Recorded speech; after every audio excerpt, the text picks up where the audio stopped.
El beato José María Escrivá de Balaguer nació en Barbastro, España, el 9 de enero de 1902. Fue ordenado sacerdote en Zaragoza el 28 de marzo de 1925. El 2 de octubre de 1928, en Madrid, fundó por inspiración divina el Opus Dei, que ha abierto a los fieles un nuevo camino de santificación en medio del mundo, a través del ejercicio del trabajo profesional ordinario y en el cumplimiento de los propios deberes personales, familiares y sociales, siendo así fermento de intensa vida cristiana en todos los ambientes. El 14 de febrero de 1930, el beato José María Escrivá entendió, con la gracia de Dios, que el Opus Dei debía desarrollar su apostolado también entre las mujeres. Y el 14 de febrero de 1943 fundó la Sociedad Sacerdotal de la Santa Cruz, inseparablemente unida al Opus Dei. El Opus Dei fue aprobado definitivamente por la Santa Sede el 16 de junio de 1950 y el 28 de noviembre de 1982 fue erigido como prelatura personal, que era la forma jurídica deseada y prevista por el beato José María Escrivá.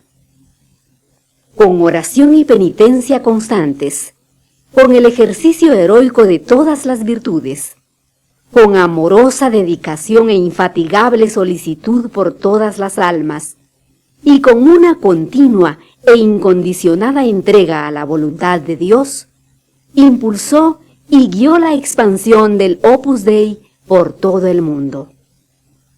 Monseñor Escrivá había ofrecido su vida repetidas veces por la Iglesia y por el Romano Pontífice. El Señor acogió ese ofrecimiento y Monseñor Escrivá entregó santamente su alma a Dios en Roma el 26 de junio de 1975 en su habitación de trabajo. Su cuerpo reposa en la iglesia prelaticia de Santa María de la Paz, Viale Bruno Buosi 75, Roma, continuamente acompañado por la oración y por el agradecimiento de sus hijas e hijos y de incontables personas que se han acercado a Dios, atraídas por el ejemplo y las enseñanzas del fundador del Opus Dei. La causa de canonización de Monseñor Escrivá fue introducida en Roma el 19 de febrero de 1981. El Santo Padre Juan Pablo II declaró el 9 de abril de 1990 la heroicidad de las virtudes cristianas y el 6 de julio de 1991 decretó el carácter milagroso de una curación atribuida a su intercesión. El fundador del Opus Dei ha sido beatificado por su santidad Juan Pablo II en Roma el 17 de mayo de 1992. Vocación cristiana. Esta homilía fue pronunciada el 2 de diciembre de 1951, primer domingo de Adviento, por el beato José María Escrivá de Balaguer. La Santa Misa era la raíz y el centro de su vida interior. El hondo sentido de su filiación divina, mantenido en una continua presencia de Dios, uno y trino, le movía a buscar en todo la más completa identificación con Jesucristo, a tener una tierna y fuerte devoción a la Virgen Santísima y a San José, a un trato habitual y confiado con los santos ángeles custodios, y a ser sembrador de paz y alegría por todos los caminos de la tierra. Escuchemos.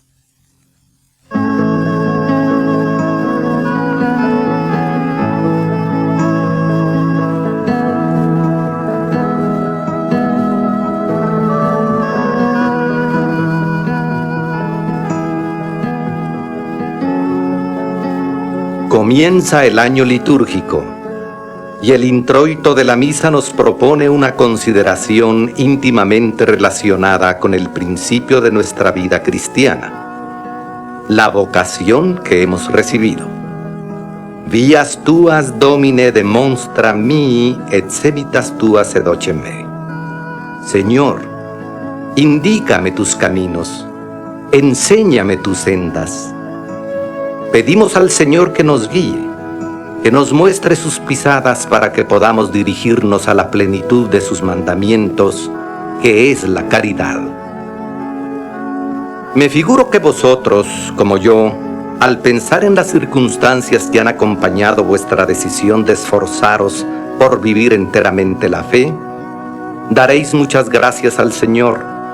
Tendréis el convencimiento sincero, sin falsas humildades, de que no hay mérito alguno por nuestra parte. Ordinariamente aprendimos a invocar a Dios desde la infancia, de los labios de unos padres cristianos. Más adelante, maestros, compañeros, conocidos, nos han ayudado de mil maneras a no perder de vista a Jesucristo.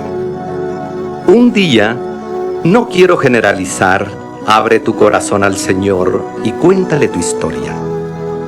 Quizá un amigo, un cristiano corriente igual a ti, te descubrió un panorama profundo y nuevo, siendo al mismo tiempo viejo como el Evangelio. Te sugirió la posibilidad de empeñarte seriamente en seguir a Cristo, en ser apóstol de apóstoles. Tal vez perdiste entonces la tranquilidad y no la recuperaste, convertida en paz, hasta que libremente, porque te dio la gana, que es la razón más sobrenatural, respondiste que sí a Dios. Y vino la alegría, recia, constante, que solo desaparece cuando te apartas de Él. No me gusta hablar de elegidos ni de privilegiados, pero es Cristo quien habla, quien elige. Es el lenguaje de la Escritura. Elegit nos in ipso ante mundi constitutionem, dice San Pablo. Ut essemus sancti. Nos ha escogido desde antes de la constitución del mundo para que seamos santos. Yo sé que esto no te llena de orgullo ni contribuye a que te consideres superior a los demás hombres. Esa elección, raíz de la llamada, debe ser la base de tu humildad. ¿Se levanta acaso un monumento a los pinceles de un gran pintor? Sirvieron para plasmar obras maestras, pero el mérito es del artista. Nosotros, los cristianos, somos solo instrumentos del Creador del mundo, del Redentor de todos los hombres.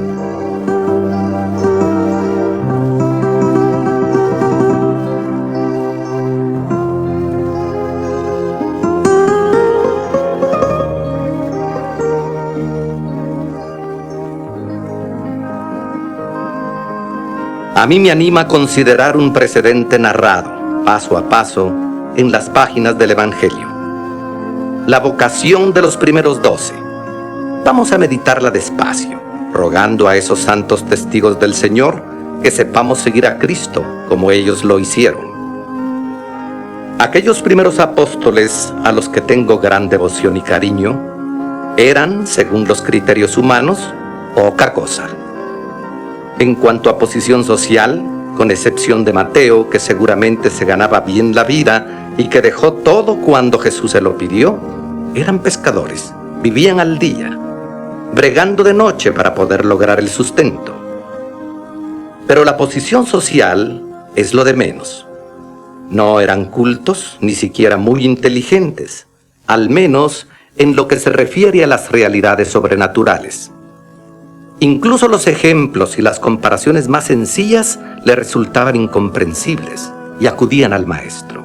Domine edicere nobis parabolam. Señor, explícanos la parábola. Cuando Jesús con una imagen alude al fermento de los fariseos, entienden que les está recriminando por no haber comprado pan. Pobres, ignorantes, y ni siquiera sencillos, llanos. Dentro de su limitación eran ambiciosos. Muchas veces discuten sobre quién sería el mayor cuando, según su mentalidad, Cristo instaurase en la tierra el reino definitivo de Israel. Discuten y se acaloran durante ese momento sublime en el que Jesús está a punto de inmolarse por la humanidad, en la intimidad del cenáculo. Fe poca. El mismo Jesucristo lo dice. Han visto resucitar muertos, curar toda clase de enfermedades, multiplicar el pan y los peces, calmar tempestades, echar demonios. San Pedro, escogido como cabeza, es el único que sabe responder prontamente. Tú eres el Cristo, el Hijo de Dios vivo. Pero es una fe que él interpreta a su manera. Por eso se permite encararse con Jesucristo para que nos entregue en redención por los hombres. Y Jesús tiene que contestarle: apártate de mí, Satanás, que me escandalizas, porque no entiendes las cosas de Dios, sino las de los hombres. Pedro razonaba humanamente, comenta San Juan Crisóstomo, y concluía que todo aquello, la pasión y la muerte, era indigno de Cristo, reprobable. Por eso Jesús lo reprende y le dice: no, sufrir no es cosa indigna de mí. Tú lo juzgas así porque razonas con ideas carnales, humanas. Aquellos hombres de poca fe sobresalían quizá en el amor a Cristo. Sin duda lo amaban, al menos de palabra. A veces se dejan arrebatar por el entusiasmo. Vamos y muramos con Él. Pero a la hora de la verdad huirán todos menos Juan, que de veras amaba con obras. Solo este adolescente, el más joven de los apóstoles, permanece junto a la cruz. Los demás no sentían ese amor tan fuerte como la muerte. Estos eran los discípulos elegidos por el Señor. Así los escoge Cristo. Así aparecían antes de que, llenos del Espíritu Santo, se convirtieran en columnas de la iglesia. Son hombres corrientes, con defectos, con debilidades, con la palabra más larga que las obras. Y sin embargo, Jesús los llama para hacer de ellos pescadores de hombres, corredentores, administradores de la gracia de Dios.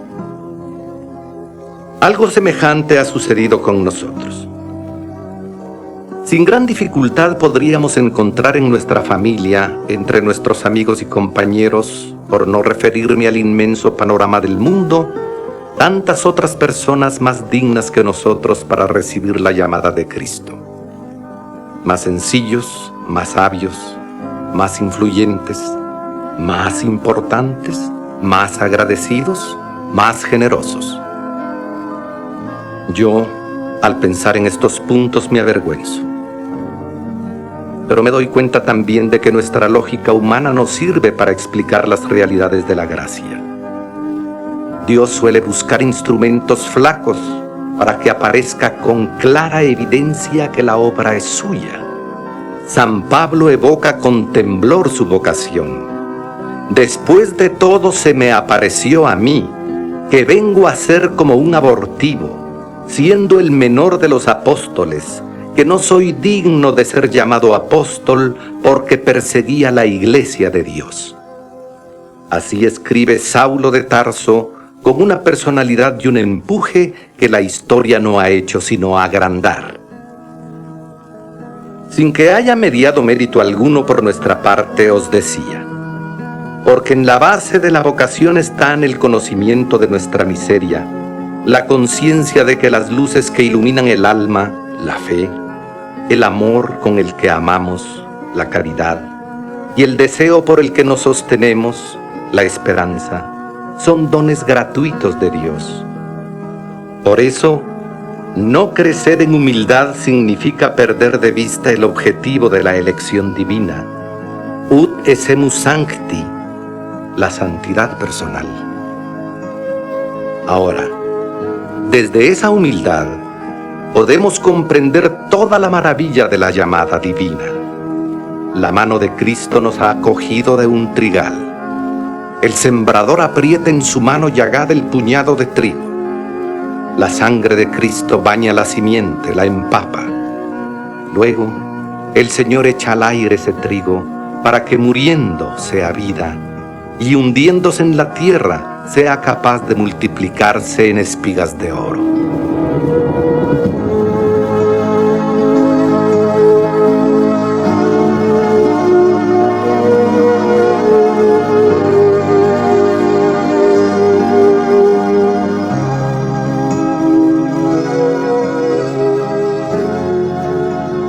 La epístola de la misa nos recuerda que hemos de asumir esta responsabilidad de apóstoles con nuevo espíritu, con ánimo, despiertos. Ya es hora de despertarnos de nuestro letargo, pues estamos más cerca de nuestra salud que cuando recibimos la fe. La noche avanza y va a llegar el día. Dejemos pues las obras de las tinieblas y revistámonos de las armas de la luz. Me diréis que no es fácil, y no os faltará razón. Los enemigos del hombre, que son los enemigos de su santidad, intentan impedir esa vida nueva, ese revestirse con el Espíritu de Cristo. No encuentro otra enumeración mejor de los obstáculos a la fidelidad cristiana que la que nos trae San Juan. Concupiscentia carnis, concupiscentia oculorum et superbia pite. Todo lo que hay en el mundo es concupiscencia de la carne, concupiscencia de los ojos y soberbia de la vida.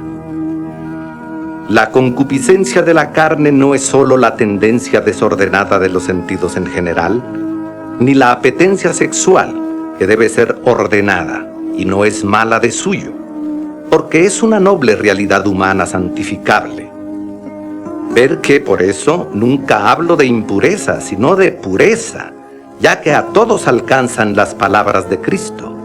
Bienaventurados los limpios de corazón, porque ellos verán a Dios. Por vocación divina, unos habrán de vivir esa pureza en el matrimonio, otros renunciando a los amores humanos, para corresponder única y apasionadamente al amor de Dios. Ni unos ni otros esclavos de la sensualidad, sino señores del propio cuerpo y del propio corazón, para poder darlos sacrificadamente a otros. Al tratar de la virtud de la pureza, suelo añadir el calificativo de santa. La pureza cristiana, la santa pureza, no es el orgulloso sentirse puros, no contaminados. Es saber que tenemos los pies de barro, aunque la gracia de Dios nos libre día a día de las acechanzas del enemigo. Considero una deformación del cristianismo la insistencia de algunos en escribir o predicar casi exclusivamente de esta materia, olvidando otras virtudes que son capitales para el cristiano y también en general para la convivencia entre los hombres. La santa pureza no es ni la única ni la principal virtud cristiana. Es, sin embargo, indispensable para perseverar en el esfuerzo diario de nuestra santificación y, si no se guarda, no cabe la dedicación al apostolado. La pureza es consecuencia del amor con el que hemos entregado al Señor el alma y el cuerpo, las potencias y los sentidos. No es negación, es afirmación gozosa. Decía que la concupiscencia de la carne no se reduce exclusivamente al desorden de la sensualidad, sino también a la comodidad, a la falta de vibración que empuja a buscar lo más fácil, lo más placentero, el camino en apariencia más corto, aún a costa de ceder en la fidelidad a Dios. Comportarse así sería como abandonarse incondicionalmente al imperio de una de esas leyes, la del pecado, contra la que nos previene San Pablo.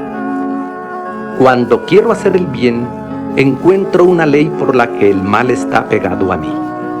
De aquí es que me complazco en la ley de Dios según el hombre interior, pero veo que hay otra ley en mis miembros que resiste a la ley de mi espíritu y me sojuzga a la ley del pecado. Infeliz de mí, ¿quién me libertará de este cuerpo de muerte? Oíd lo que contesta el apóstol. la gracia de Dios por Jesucristo, Señor nuestro. Podemos y debemos luchar contra la concupiscencia de la carne, porque siempre nos será concedida, si somos humildes, la gracia del Señor.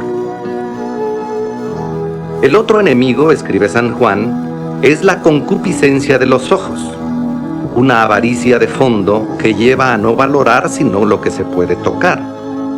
Los ojos que se quedan como pegados a las cosas terrenas, pero también los ojos que, por eso mismo, no saben descubrir las realidades sobrenaturales.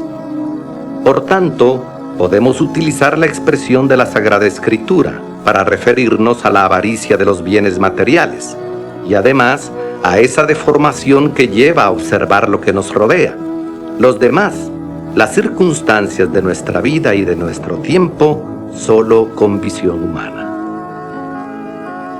Los ojos del alma se embotan. La razón se cree autosuficiente para entender todo, prescindiendo de Dios. Es una tentación sutil que se ampara en la dignidad de la inteligencia que nuestro Padre Dios ha dado al hombre para que lo conozca y lo ame libremente. Arrastrada por esa tentación, la inteligencia humana se considera el centro del universo. Se entusiasma de nuevo con el «seréis como dioses», y al llenarse de amor por sí misma, vuelve la espalda al amor de Dios. La existencia nuestra puede, de este modo, entregarse sin condiciones en manos del tercer enemigo, de la superbia vite. No se trata solo de pensamientos efímeros de vanidad o de amor propio. Es un engreimiento general. No nos engañemos, porque este es el peor de los males, la raíz de todos los descaminos. La lucha contra la soberbia ha de ser constante, que no en vano se ha dicho gráficamente que esa pasión muere un día después que cada persona muera. Es la altivez del fariseo, a quien Dios se resiste a justificar, porque encuentra en él una barrera de autosuficiencia. Es la arrogancia que conduce a despreciar a los demás hombres, a dominarlos, a maltratarlos, porque donde hay soberbia, ahí hay ofensa y deshonra.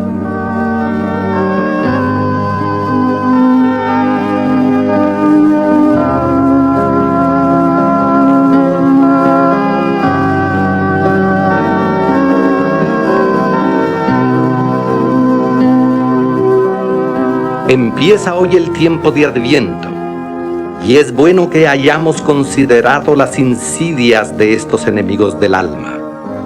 El desorden de la sensualidad y de la fácil ligereza, el desatino de la razón que se opone al Señor, la presunción altanera, esterilizadora del amor a Dios y a las criaturas.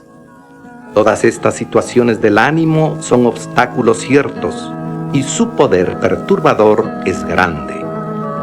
Por eso, la liturgia nos hace implorar la misericordia divina. A ti, Señor, elevo mi alma. En ti espero, que no sea confundido ni se gocen de mí mis adversarios.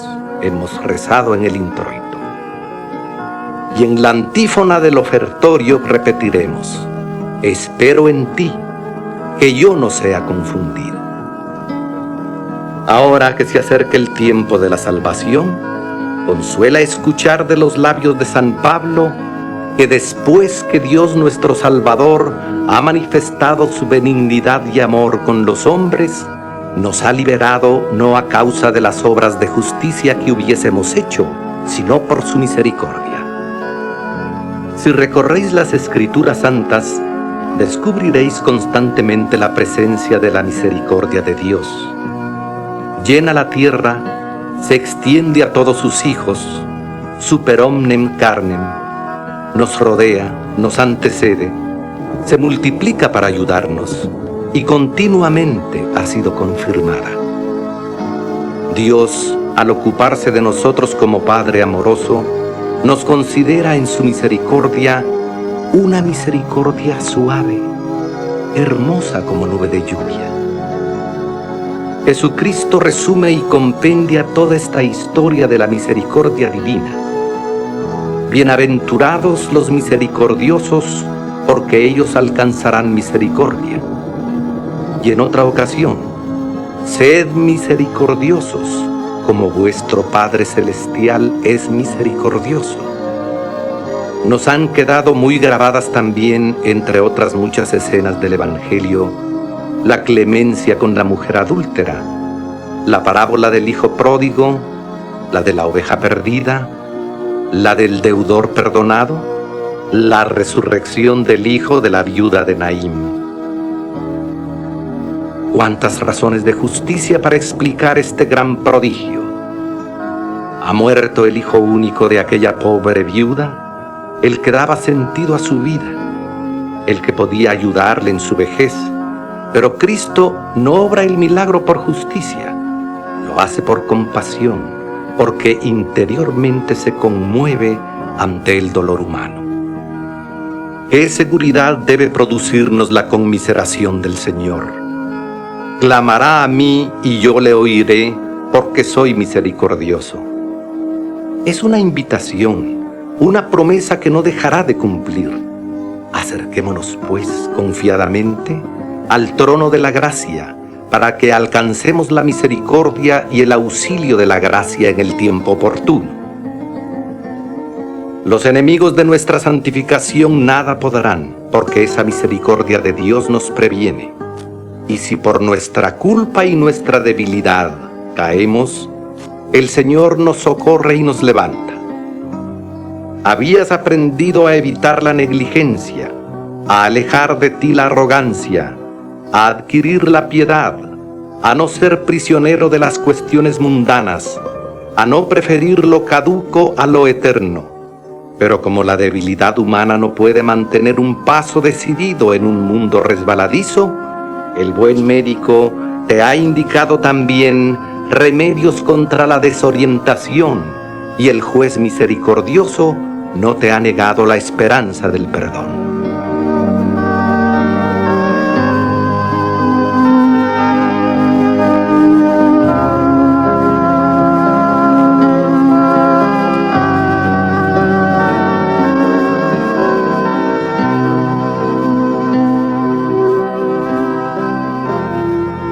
En este clima de la misericordia de Dios se desarrolla la existencia del cristiano. Ese es el ámbito de su esfuerzo, por comportarse como hijo del Padre. ¿Y cuáles son los medios principales para lograr que la vocación se afiance? Te señalaré hoy dos, que son como ejes vivos de la conducta cristiana: la vida interior y la formación doctrinal, el conocimiento profundo de nuestra fe. Vida interior en primer lugar, que pocos entienden todavía esto. Piensan al oír hablar de vida interior en la oscuridad del templo, cuando no en los ambientes enrarecidos de algunas sacristías. Llevo más de un cuarto de siglo diciendo que no es eso.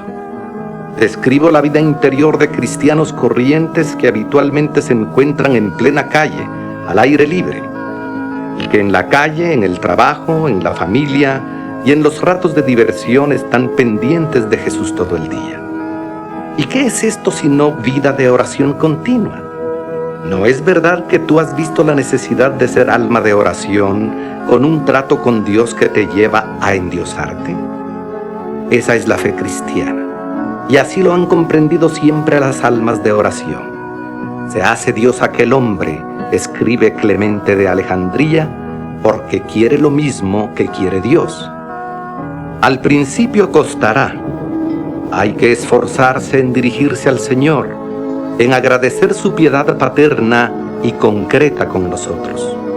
Poco a poco el amor de Dios se palpa, aunque no es cosa de sentimientos, como un zarpazo en el alma.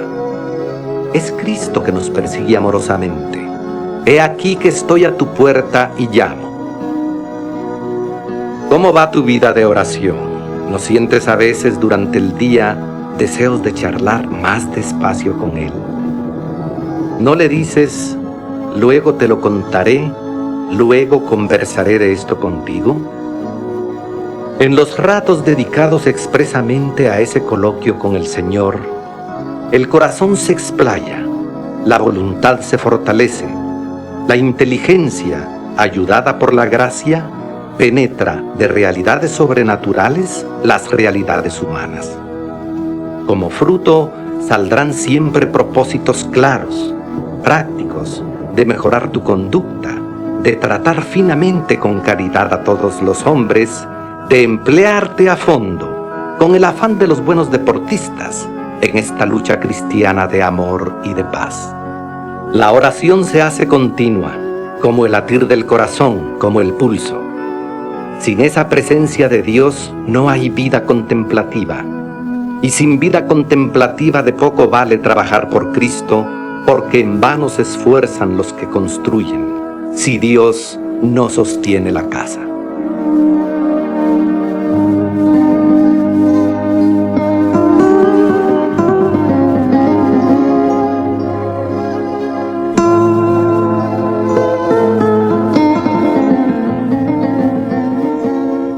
Para santificarse, el cristiano corriente, que no es un religioso, que no se aparta del mundo porque el mundo es el lugar de su encuentro con Cristo, no necesita hábito externo ni signos distintivos.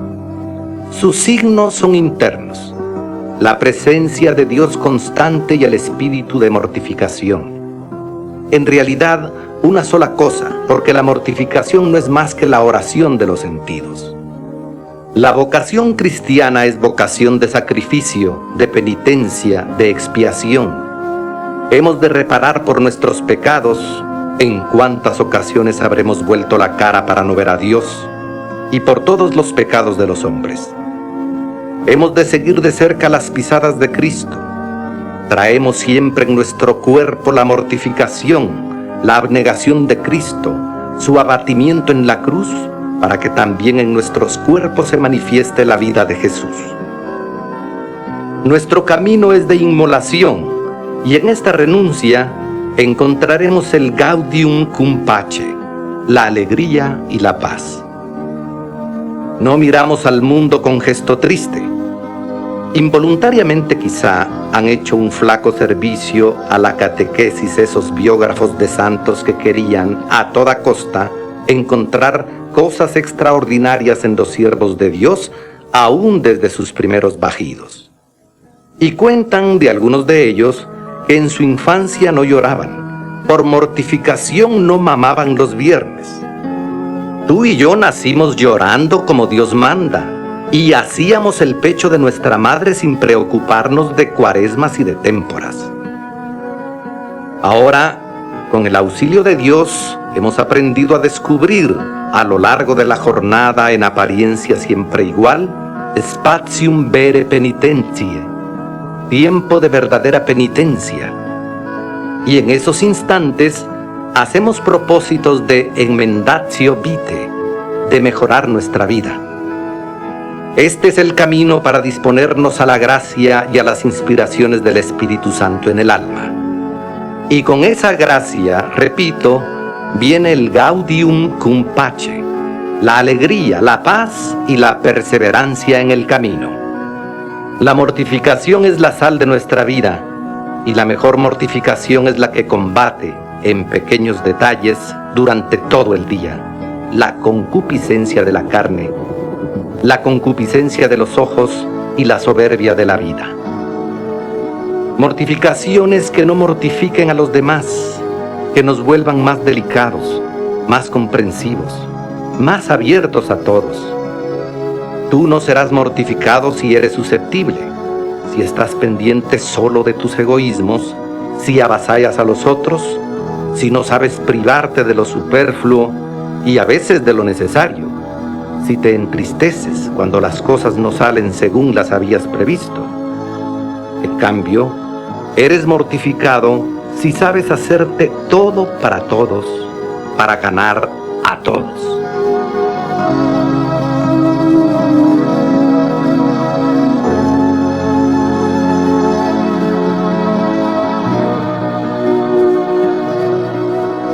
La vida de oración y de penitencia y la consideración de nuestra filiación divina nos transforman en cristianos profundamente piadosos, como niños pequeños delante de Dios.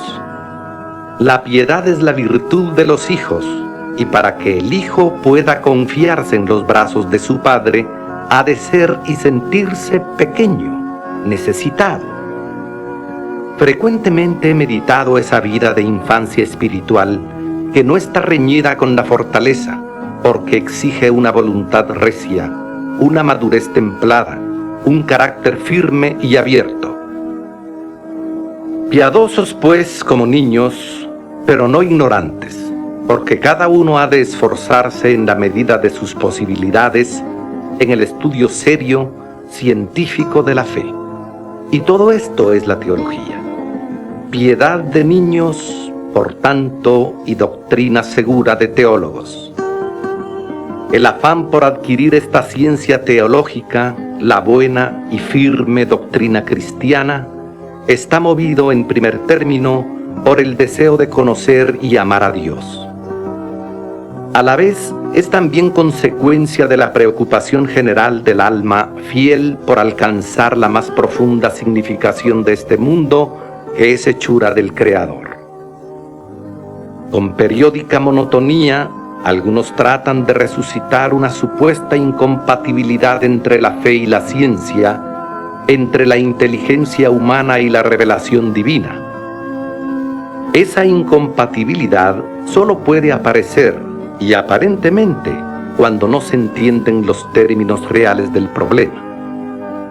Si el mundo ha salido de las manos de Dios, si Él ha creado al hombre a su imagen y semejanza y le ha dado una chispa de su luz, el trabajo de la inteligencia debe, aunque sea con un duro trabajo, desentrañar el sentido divino que ya naturalmente tienen todas las cosas. Y con la luz de la fe, percibimos también su sentido sobrenatural, el que resulta de nuestra elevación al orden de la gracia. No podemos admitir el miedo a la ciencia, porque cualquier labor, si es verdaderamente científica, tiende a la verdad. Y Cristo dijo: Ego sum veritas, yo soy la verdad. El cristiano ha de tener hambre de saber, desde el cultivo de los saberes más abstractos hasta las habilidades artesanas. Todo puede y debe conducir a Dios, porque no hay tarea humana que no sea santificable, motivo para la propia santificación y ocasión para colaborar con Dios en la santificación de los que nos rodean. La luz de los seguidores de Jesucristo no ha de estar en el fondo del valle, sino en la cumbre de la montaña, para que vean vuestras buenas obras y glorifiquen a vuestro Padre que está en el cielo. Trabajar así es oración. Estudiar así es oración. Investigar así es oración. No salimos nunca de lo mismo. Todo es oración. Todo puede y debe llevarnos a Dios. Alimentar ese trato continuo con Él de la mañana a la noche. Todo trabajo honrado puede ser oración, y todo trabajo que es oración es apostolado. De este modo, el alma se enrecia en una unidad de vida sencilla y fuerte.